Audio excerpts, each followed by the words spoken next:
မလေးရှားနိုင်ငံမှာကုန်တင်ရင်တစ်စီးကစင်ပေါက်လေးတစ်ကောင်ကိုတိုက်မိလို့တေဆုံးသွားရမှာစင်မကြီးကမလှုပ်မရက်စောင့်နေတဲ့ပုံပါ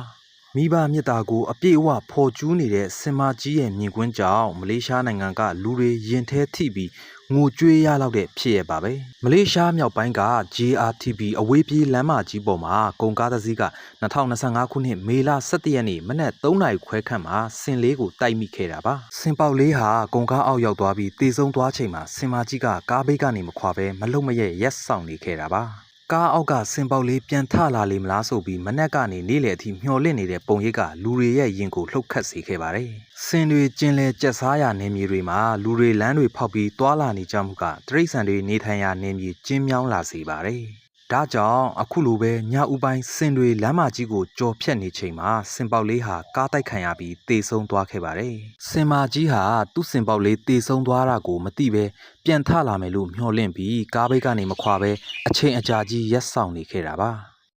နောက်တော့စင်သိန်းဆရာတွေကစင်မကြီးကိုခယူးတစိုက်ထိတွေ့ပြီးတော့ဘေးကင်းရာနေရာကိုပိုးဆောင်ပေးနေကြတဲ့ရုပ်တံကလည်းချီကျူးစရာပါစင်မကြီးထွက်ခွာပြီးမှသာကားအောက်ကစင်ပေါက်လေးကိုဆွဲထုတ်ခဲ့ရပြီးအမေများနေမှာဖြစ်ခဲ့တဲ့ဒီပုံရိပ်ကလူတွေကိုဝမ်းနည်းစေတဲ့ဖြစ်ရဖြစ်ခဲ့ပါတယ်